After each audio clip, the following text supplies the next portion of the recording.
నమస్కారం. వార్తలకు స్వాగతం.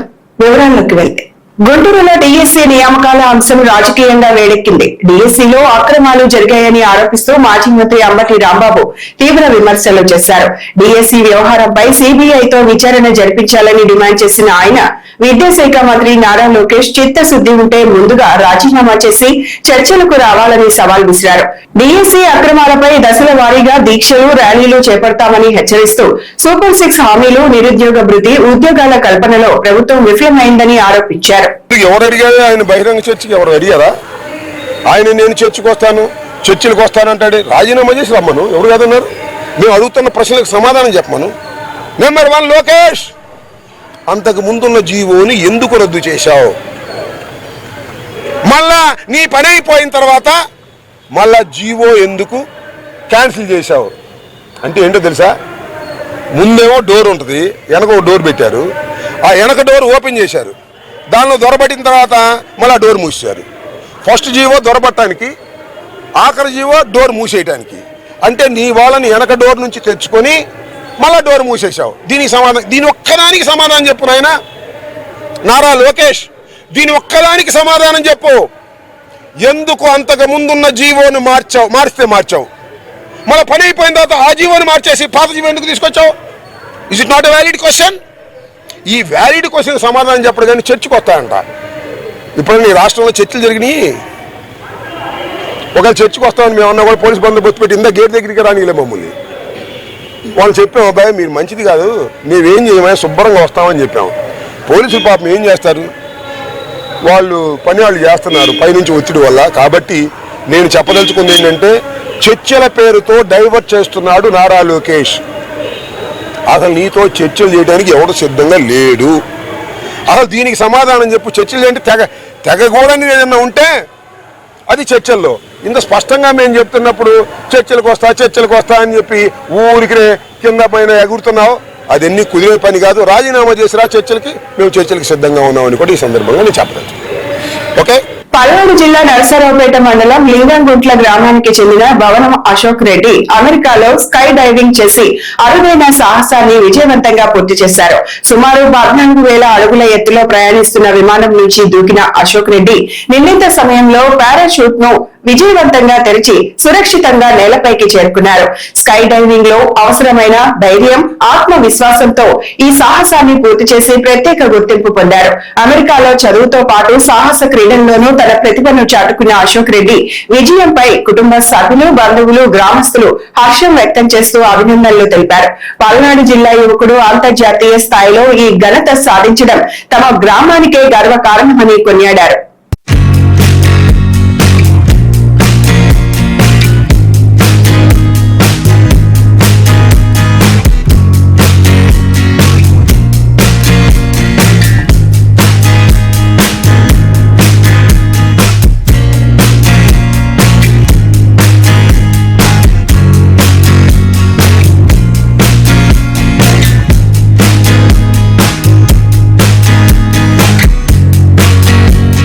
డీఎస్సీ నియామకాలలో అవకతవకలు జరిగాయంటూ అధికారంపై వైఎస్ఆర్ కాంగ్రెస్ పార్టీ నిరసన గళం వినిపించింది.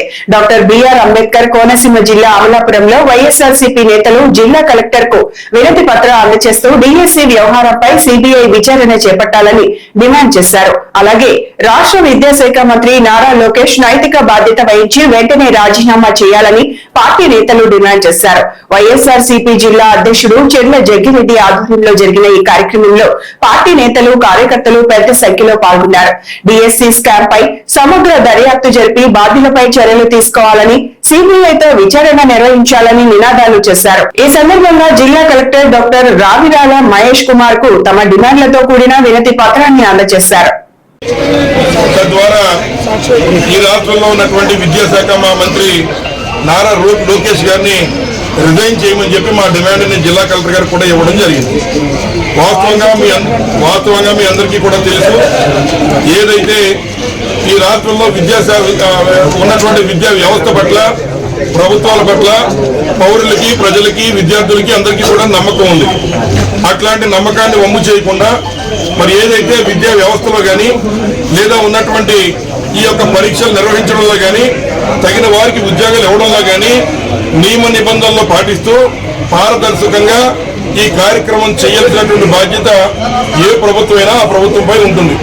అటువంటి తరుణంలో మొన్న సెంట్రల్ గవర్నమెంట్ లో జరిగినటువంటి నీట్ పరీక్షల్లో తప్పు జరిగిందని 21 మంది విద్యార్థులు తమ ప్రాణాలను సైతం బలి తీసుకున్నటువంటి పరిస్థితి మనం చూసాం.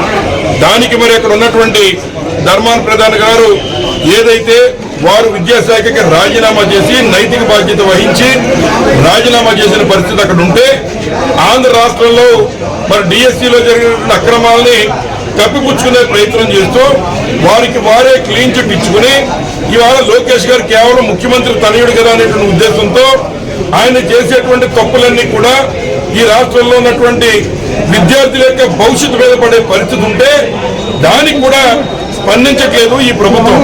ముఖ్యంగా మేము అడుగుతున్నాం, డిఎస్సిలో జరిగిన అక్రమాలని మీ పత్రికా విలేకరుల ద్వారా ఇవ్వడం జరిగింది. ఏదైతే ఈ రాష్ట్రంలో బ్యాకాట్ ఆడుకునేటువంటి వారికి బ్యాకాట్ని కూడా ఒక గేమ్ గా చూపించి మరి ఉద్యోగాలు ఇచ్చేటువంటి పరిస్థితి ఏర్పడింది. ఎక్కడైనా ఎవరికైనా ఉద్యోగం రావాలంటే పరీక్షలు రాయాలి.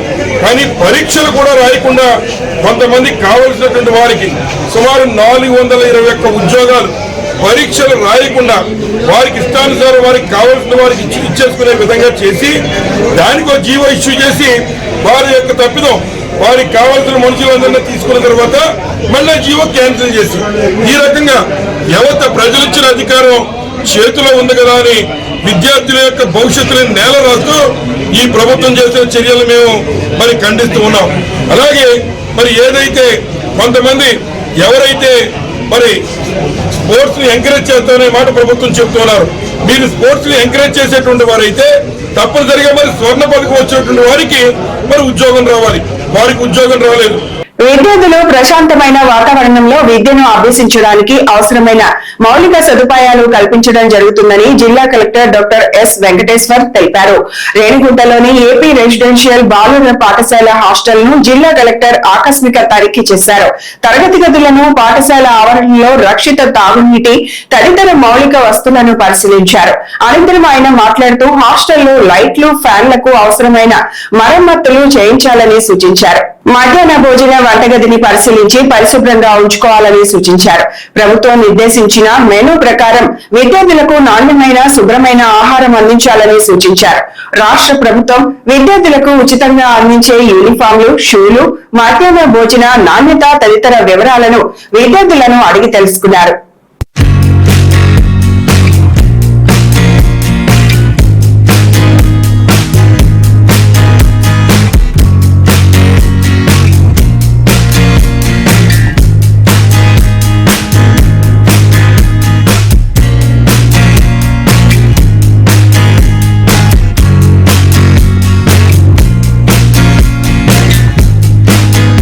శ్రీవారి భూముల విషయంలో అధికార కూటమి ప్రభుత్వంపై వైఎస్ఆర్సీపీ తీవ్ర ఆరోపణలు చేసింది. 100 కోట్ల రూపాయల విలువైన భూములను ప్రైవేట్ వ్యక్తులకు కట్టబెడుతున్నారని ఆ పార్టీ నేతలు విమర్శించారు.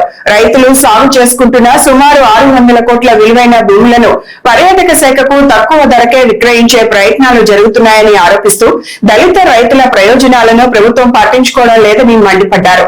ఫ్రీ హోల్డ్ పేరుతో ఎకరాకు 90 లక్షల రూపాయల చొప్పున భూములను విక్రయిస్తూ భవిష్యత్తులో కోట్ల రూపాయల విలువ పెరిగే అవకాశం ఉన్న భూములను తక్కువ ధరకు అప్పగిస్తున్నారని ఆరోపించారు.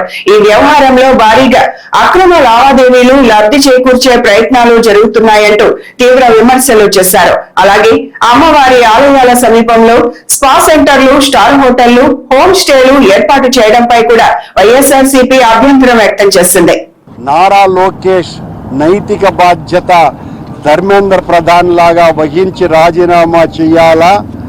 ఒక్కొక్క ఉద్యోగానికి 20 లక్షల రూపాయల పైగా దండుకున్నారు ఈ ప్రభుత్వ పెద్దలు అని సాక్ష్యాధారాలతో మా నాయకుడు జగన్మోహన్ రెడ్డి గారు నిరూపించటం జరిగింది. దాని మీద ఆయన రాజీనామాను కోరుతూ నారా లోకేష్ అలాగే సిబిఐ ఎంక్వైరీ వేయాలన్నటువంటి డిమాండ్తో కలెక్టర్ ఆఫీసులకు విజ్ఞాపన పత్రం ఇవ్వటంతో మా నిరసన కార్యక్రమాలు ప్రారంభమయ్యాయి.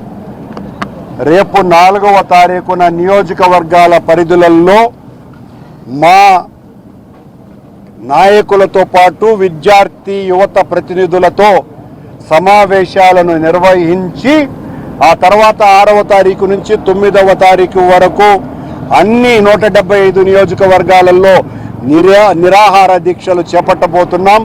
విద్యార్థినులతో యువతతో అందరితో కలిపి ఆ తరువాత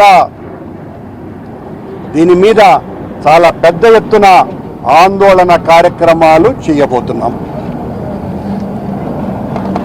అలాగే సిగ్గుపడాల నారా లోకేష్ అనేటువంటి వ్యక్తి ఇంత అక్కడ తప్పు జరిగింది, అవినీతి అన్నటువంటి ప్రస్తావన పెద్దగా రాలా. ఇక్కడ 16,000 ఉద్యోగాలు 20-30 లక్షలకు అమ్మేసుకున్నారు. 421 స్పోర్ట్స్ కోటా ఉద్యోగాలలో దొంగ సర్టిఫికెట్లు సృష్టించి క్రీడా సంఘాల అధిపతులు ఎవర్రా అంటే కోన రవికుమార్ ఆముదాల వలస ఎమ్మెల్యే, ఆయన సాఫ్ట్ బాల్కి జూడోకి ఆ ఎంపీ నారా లోకేష్ గారి కో బ్రదర్ భరత్ ఒక జూడో సంస్థకి వాళ్ళు నాయకులు. ఆ 2 ఉద్యోగాలకు ఆ 2 స్పోర్ట్స్కు సంబంధించి దాదాపు 90 ఉద్యోగాలు ఇచ్చేశారు. దొంగ సర్టిఫికెట్లు సృష్టించినారు. ఈ శాప్ చైర్మన్ అనే వ్యక్తి, ఆ రవినాయుడు అనే వ్యక్తి ఒక్కొక్కరి దగ్గర దాదాపు 30 లక్షలు వసూలు చేసే ఎన్ని తొందరలో బయటకు రావడా ఆధారాలతో నిరూపించబోతున్నాం. ఇంత దుర్మార్గంగా పోస్టులు అమ్ముకున్నటువంటి పరిస్థితులలో నారా లోకేష్ ఖచ్చితంగా ఆయన గారు రాజీనామా చేసి తమ నైతికను నిరూపించుకొని సిబిఐ ఎంక్వైరీ వేసి తాము తప్పు చేయకపోతే తప్పు చేయలేదు అని సిబిఐ నిర్ధారిస్తుంది. నిందితులైతే వాళ్లకు కఠినమైనటువంటి శిక్షలు విధించే విధంగా చట్టం తన చర్య తీసుకుంటుంది. డాక్టర్ బిఆర్ అంబేద్కర్ కోనసీమ జిల్లా అమలాపురంలో అవుట్ సోర్సింగ్ ఉద్యోగులు తమ సమస్యల పరిష్కారం కోసం భారీగా రోడ్డెక్కారు. సిఐటియు ఆధ్వర్యంలో నిర్వహించిన ఈ నిరసనలో 100 మంది ఉద్యోగులు పాల్గొని ఉద్యోగాల క్రమబద్ధీకరణ, కనీస జీవన వేతనం అమలు సహా పలు డిమాండ్లను ప్రభుత్వం వెంటనే నెరవేర్చాలని డిమాండ్ చేశారు. 2 దశాబ్దాలుగా సేవలు అందిస్తున్నప్పటికీ తమ ఉద్యోగాలను శాశ్వతం చేయడం లేదని ఆవేదన వ్యక్తం చేసిన ఉద్యోగులు సమస్యలు పరిష్కరించకపోతే రాష్ట్ర వ్యాప్తంగా ఉద్యమాన్ని మరింత ఉధృతం చేస్తామని హెచ్చరించారు. నా పేరు ఎన్ వెంకటరావు అండి. CRMP union doctor BR Ambedkar Konaseema జిల్లా ప్రెసిడెంట్. మరి ఈ రోజు రాష్ట్ర వ్యాప్తంగా 26 జిల్లాల్లో 26,000 మంది మరి సిఐటి ఆధ్వర్యంలో జిల్లా కలెక్టరేట్ ఎదుట మా యొక్క నిరసన నిర్వహించడం జరుగుతుంది. మరి ఈ రోజు ముఖ్యంగా సమగ్ర శిక్షలో సిఆర్ఎంపీల యొక్క పాత్ర తీసుకుంటే మరి విద్యా వ్యవస్థకి మూల స్తంభాలుగా ఉన్నారు.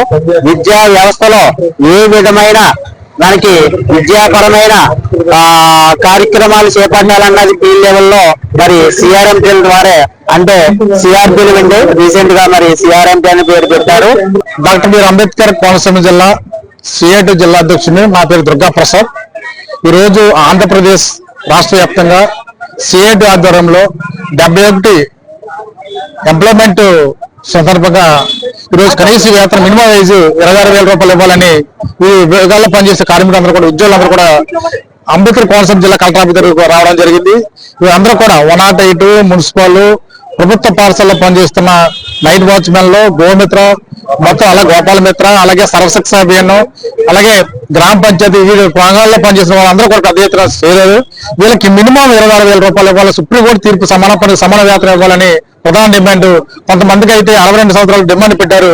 ఈ డిమాండ్లన్నీ కూడా రాష్ట్ర ప్రభుత్వం వెంటనే సానుకూలంగా స్పందించి తక్షణమే పరిష్కరించాలని సందర్భంగా డిమాండ్ చేస్తా ఉన్నాం. లేని ఏడాది ఈ కార్యక్రమాన్ని రాష్ట్ర వ్యాప్తంగా ఉద్యమం తీవ్రతరం చేస్తామని సందర్భంగా తెలియజేస్తాం. ఈ రోజు రాష్ట్ర జేఏసీ పిలుపు మేరకు డాక్టర్ బిఆర్ అంబేద్కర్ కోనసీమ జిల్లాలో కలెక్టర్ ఆఫీస్ దగ్గర రాష్ట్ర కాంట్రాక్ట్ అవుట్సోర్సింగ్ ఉద్యోగుల ఆధ్వర్యంలో, జిల్లా కాంట్రాక్ట్ అవుట్సోర్సింగ్ ఉద్యోగుల ఆధ్వర్యంలో ఈ నిరసన కార్యక్రమాన్ని ప్రారంభించాము. నేను డాక్టర్ బిఆర్ అంబేద్కర్ కోనసీమ జిల్లా సమగ్ర శిక్ష ఉద్యోగుల జేఏసీ చైర్మన్ శ్రీనివాస్ మాట్లాడుతున్నాను. గత 15 సంవత్సరాలుగా ఈ రాష్ట్ర ప్రభుత్వంలో మేము పనిచేస్తున్నాము. అలాగే మాతో పాటు రాష్ట్రంలో ఉన్న సుమారు 5 లక్షల మంది కాంట్రాక్ట్ అవుట్సోర్సింగ్ ఎంప్లాయీస్ అన్ని విభాగాల్లోనూ, ఆ మున్సిపల్ విభాగం కానీ, పంచాయతీ కానీ, రెవెన్యూ కానీ, గోపాల మిత్ర కానీ, అలాగే అన్ని డిపార్ట్మెంట్లు కాంట్రాక్ట్ ఎంప్లాయీస్ రాష్ట్రం మొత్తం మీద 5 లక్షలు ఉండడం జరిగింది. సంవత్సరాలుగా మెడికల్ అండ్ హెల్త్ లో సార్ సెకండ్ ఏఎన్ఎం లోనే జాయిన్ అయ్యామండి. అంటే సెకండ్ ఏఎన్ఎం అన్న మాట కానీ రెగ్యులర్ ఏఎన్ఎం తో సమానంగా పనిచేసుకొస్తున్నామండి 18 సంవత్సరాల నుంచి.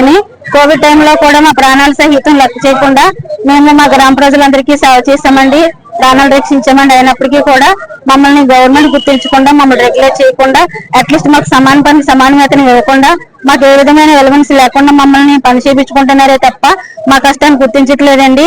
మా సెకండ్ ఇయర్స్ చాలా మంది హార్ట్ అటాక్ లో చనిపోతున్నారు, యాక్సిడెంట్ లో చనిపోతున్నారు. కానీ వారికి ఏ విధమైన బెనిఫిట్స్ లేకుండా కుటుంబాలు కూడా రోడ్డున పడి చాలా అన్యాయం అయిపోతున్నాయండి.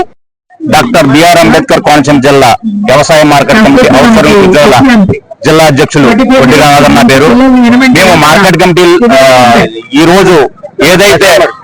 ఈ రోజు సిఐటియు అనుబంధ సంస్థగా మేము పనిచేయడం జరుగుతుంది. రాష్ట్ర వ్యాప్తంగా పిలుపునివ్వడం జరిగింది. ఈ కార్యక్రమంలో భాగంగా మార్కెట్ కమిటీలో పనిచేస్తున్నటువంటి అవుట్సోర్సింగ్ ఉద్యోగులు అందరూ కలిపి, వివిధ శాఖల్లో పనిచేయడం చేస్తున్నటువంటి అవుట్సోర్సింగ్ ఉద్యోగులు అందరూ కలిపి మన కోనసీమ జిల్లా డాక్టర్ బిఆర్ అంబేద్కర్ కోనసీమ జిల్లా కలెక్టరేట్ వద్ద ధర్నా నిర్వహించడం జరుగుతుంది. ఈ కార్యక్రమానికి మాకు చాలీన జీతాలతో మేము 20 సంవత్సరాల నుంచి 30 సంవత్సరాల వరకు మేము పనిచేయడం జరిగింది. ఇప్పటికీ కూడా మాకు చాలీన జీతాలే తీసుకుంటున్నాం.